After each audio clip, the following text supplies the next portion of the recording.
throwing them into one roster. I mean, that's the only other place that you'd see anything like what we saw last night. And really, again, as time goes by, you're going to see some of the older guys less and less. I believe Reggie Leach actually unofficially retired after the first period last night. Oh, he did? Got an assist, and then next thing I know, I'm getting some food up in the club box, and he's standing there. I'm like, wait a minute, what happened here? Do you have a twin we don't know about? But he had a great first period and called it maybe an alumni career. I don't know, but then you see the new guys rolling. I believe it's the first alumni game appearance for Scotty Upshaw and Joffrey Lupul. Scott Hartnell's even younger than them. So now you're starting to see guys that you remember seeing play. Some of us that didn't see the older guys play, get to go into some of these games. So it's once in a blue moon. It does not happen very often, and you never know when it's going to be the last time you see a guy like Reggie Leach on the ice. Yeah, and the thing, seeing Mike Keenan there last night, I had a chance to talk with Iron Mike. It's on today's Flyers Daily. And a bunch of the guys that played for him, like Talk and Murray Craven and Ron and Rich Sutter, I asked him, I said, when you saw Mike Keenan, that send a shiver up your spine a little bit? Because time heals all wounds, right? Well, Murray goes, I've seen him since. But when I initially saw him after, it did. I thought that was funny. When those guys were playing for him, it was a situation where you got to remember Mike Keenan came in. I'm almost positive this was his first NHL coaching. It was, yep. So he comes in, first coach to come from college. Yeah, comes in out of the lower ranks and wrote a somewhat legendary, almost term paper type thing with his philosophy that he gave to Jay Snyder. Yeah, and got the job that way, and so nobody knew very much about him. And this is back in a different era where a lot of coaches were heavy-handed, and that sort of thing doesn't necessarily last a long time. But while it was here, it was effective. Stanley Cup runs twice in 4 years, and really the only thing holding the Flyers back. I mean, the best team while he was here was the 85-86 team that didn't even get to the final. And that was the year we lost Pelle Lindbergh, and that one happenstance there, that obviously changed the course of the entire franchise. But you go through 85-86 with Pelle and net, and go into 86-87. Now, Flyers were able to more or less fill his shoes with Ron Hextall that year, but as a rookie, with if it's Pelle or Hexy, and you have Tim Kerr able to play, I mean, we're talking a whole different history here. So he was effective. He probably was more successful than he might get some credit for, just based on results. But like you said, I think I'm sure he's changed since then a little bit, mellowed, and I think a little bit. His players have grown to appreciate what they did. And he, of course, won in '94 with the Rangers, won the Cup with that team, ended that long drought in New York. Yeah. But let's get to, before we pick up the radio pregame show, let's get to the Hall of Fame speech of Paul Holmgren, because he had a chance to address the masses here at Wells Fargo. And, Paul's been in the game a long time, and he is very humbled by this induction into the Flyers Hall of Fame and the USA Hockey Hall of Fame, which will come up in a month or so. But here's Paul Holmgren in his acceptance speech for getting into the Flyers Hall of Fame, if you missed it just a few moments ago. In March of 1976, I came to the Philadelphia Flyers and played my first game. Since that time, over the next 45 years, 40 of those years, I've worked for the Philadelphia Flyers in some capacity. So standing here tonight, about to be inducted into the Flyers Hall of Fame, is a most tremendous honor. It's truly an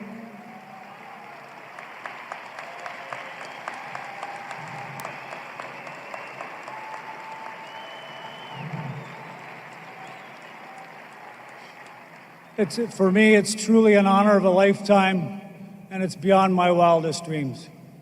I am so humbled to be joining the players that are hanging from the rafters that I've known for so long, been part of my life for so long, been a big part of you, the fans, for so long, and a big part of the city of Philadelphia for so long.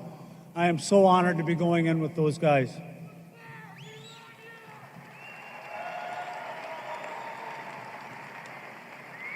At this time, I'd like to take a moment to just recognize a few people and thank a few people who've helped me along the way.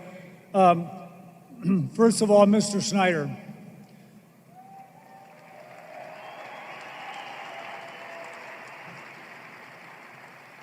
You created this team, you forged a legacy, and for all of us who have had the pleasure and joy of being able to work or be a part of this organization, you have touched our lives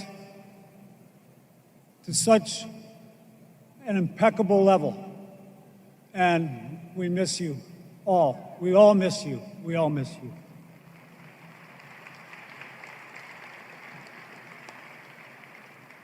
Dave Scott. Dave is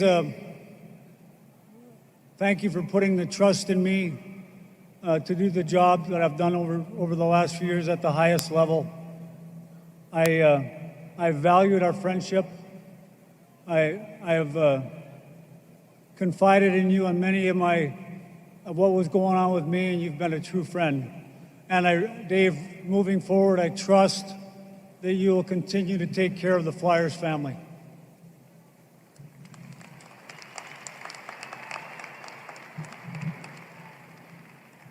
To my teammates, players, and colleagues, it's been an absolute privilege over the last 40 years to be a part of things with you. There's just countless people in this organization that most of the fans know nothing about, that work for the team tirelessly, that want to win as much as the players, as much as you, the fans, that just don't get any credit. Thank you to all of you people that work so tirelessly behind the scenes to try to make the Flyers be the Flyers.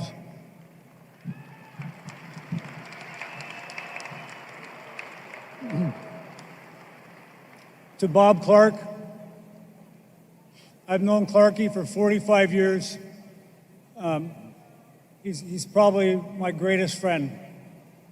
He's been there through thick and thin with me through a lot of the ups and downs of my life. Clarky, you created the brand that is the Philadelphia Flyers through your tenacity, through your hard work, through your competitive spirit. You are the Flyers, and I love you dearly.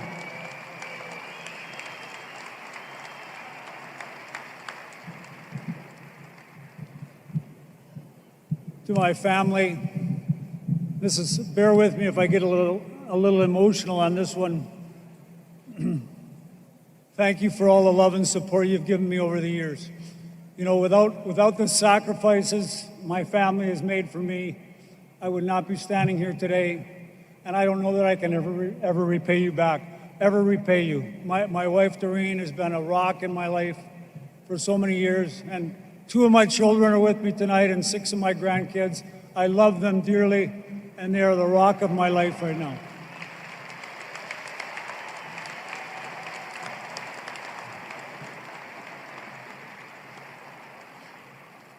And lastly, I speak to you, the fans of this city. I mentioned earlier that my first time in the city of Philadelphia was in March of 1976. I played my first game. My love affair with you people and with this city started that night. And it's been an ever ongoing love affair with me. Yes, there's been bad times. Yes, there's been good times. But you guys have been constant. And without you all, there is no Philadelphia Flyers.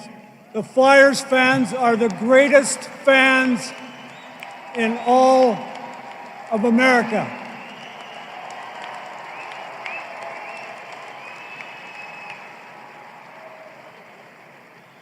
You are the greatest. It's been a true honor for me to work for you people and to be part of your society and your city. I love it here. God bless. Let's go Flyers. And there he is. Paul Holmgren hitting it out of the park. Pretty darn good job, huh? You know, when he does get talking, you mentioned that he's bereft of words. He very Stoic. very introspective. But when he talks, generally does. Yeah. It was a privilege to be able to be here for that tonight. I asked him last night when I talked to him. I said, talking about how humbled he was to go into the Flyers Hall of Fame and the U.S. Hockey Hall of Fame, and all that he's done for the game at the grassroots level with USA Hockey and everything, and the growth of the game. He's a great American-born player in Minnesota, and he said he's still working hard to get that 31% Canadian participation in the NHL, or should I say the 20% American participation in the NHL, on par with the Canadian and to surpass it. And he cited the fact that Austin Matthews, a kid from Arizona, was the number 1 overall pick, which is fascinating, right? Right. I mean, Arizona, it's not like you walk down to the corner or, in the middle of winter, you can go play on the pond. It's been slowly growing, and we it's interesting to me because Paul mentioned he walked into the city in March of '76. It was the 75-76 season when he was a rookie. He played in the minors first, but he kind of came on the scene that year.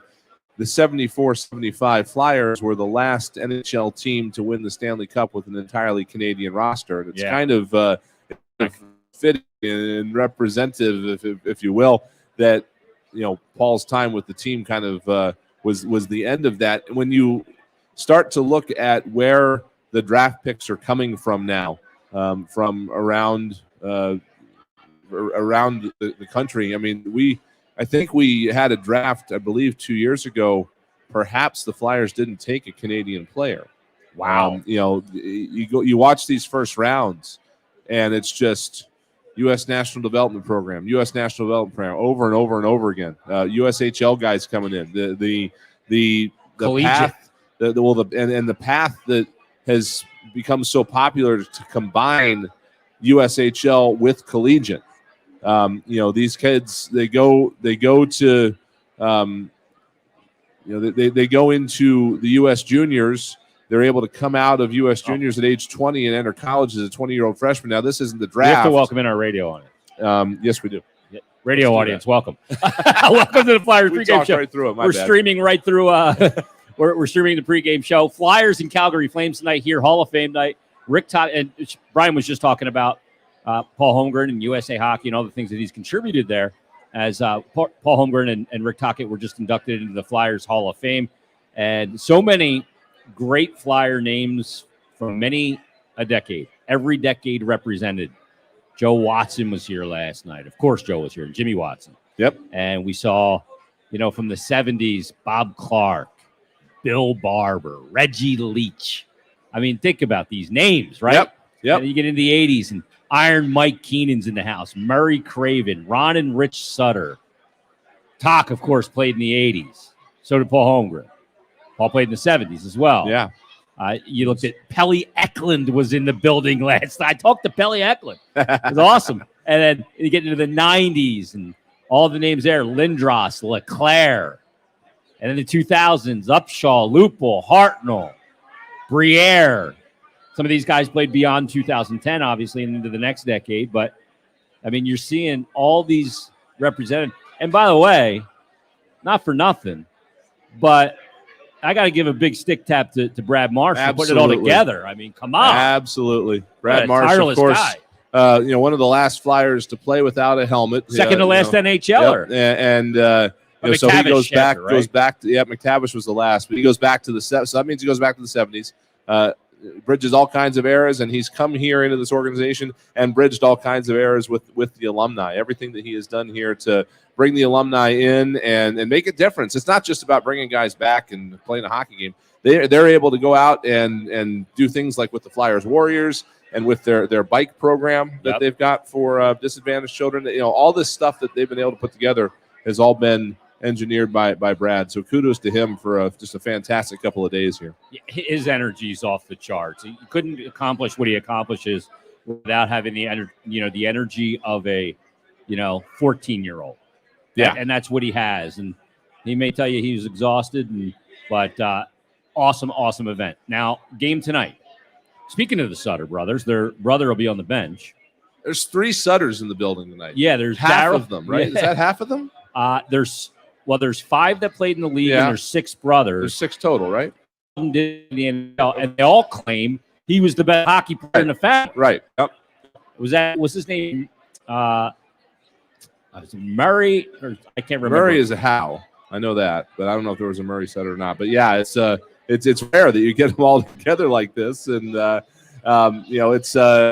it's a workmanlike team. I mean, I know the last 2 days the Calgary Flames have been here, and I think Darryl Sutter's come walking in here at 5:30 in the morning. I mean, he works all hours in there. Yeah, and that work ethic is reflected in his team, and they've been very successful with it.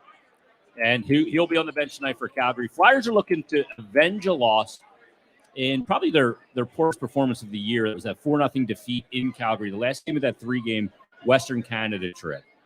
And Carter Hart played really well in the game just to even keep him in it. But Calgary eventually just outlasted them, and they ended up winning that game 4-0. And the Flyers are also trying to keep something intact, which is rebounding after a loss. They have not lost 2 straight. Yep. So they'll look to do that again tonight. And without Ryan Ellis, who's now on LTIR. And I think too the similarities to that game and the Dallas game were pretty high. Both those games were at the end of a road trip that was kind of a tough one, and in both those games they looked like they had heavy legs. I think the Flyers have a bit of an inkling to show people that or show the Flames anyway that game that they played in Calgary was not what the kind of team they are. So that's not for nothing, but they definitely have a spark here tonight to come out and not only kind of avenge that game, but just to have a good showing here in front of what's going to be a very full building tonight. Absolutely, and the Flyers come into this game tonight sitting right now behind the New Jersey Devils. Oddly enough, Carolina leads the division, tied with the Caps in points at 22. Then the Rangers, Devils, and Flyers are 5th. They're tied in points with the Columbus Blue Jackets. Each have played 13 games. Then it's the Penguins and the Islanders. The Calgary Flames come in, 15 games played. They've got 20 points, 8-3-4 on the season, plus 16 in the goal differential, and they're 5-3 in the last 10 games. So it's a good matchup tonight against a good team. And, I mean, that last game was the story of that night. Jacob Markstrom, I think it was his 3rd shutout of the year that night. I had him on the bench in my fantasy league. That's how I know. Of course I did, right? Yeah. But these 2 teams will do battle tonight. Johnny Gaudreau back put off first couple of years because these 2 teams didn't play last year. That's right. Because they were in the Scotiabank North. Is that what it was called? Yes, Canadian I believe division. So. Yeah. Of course, we're in Mass Mutual East. Keep track of all this. And I don't think Johnny Gaudreau's influence has anything to do with the amount of Calgary Flames jerseys around us right now in the East Food Hall. I think. Well, always interesting when Gaudreau's in town and when Kachuk's in town. Yes, absolutely. Matthew Kachuk. But stay tuned. Tim Saunders, Steve Coates. They've got the countdown to face-off and all the first period action between the Flyers and the Flames here on Hall of Fame night. You can listen to Flyers Game Day on the BetRivers.com Flyers Broadcast Network. Enjoy your hockey, everybody. This is Flyers Hockey on 93.3 WMMR Philadelphia. Everything that rocks. You're listening to 93.3 WMMR Philadelphia, a Beasley Media Group station.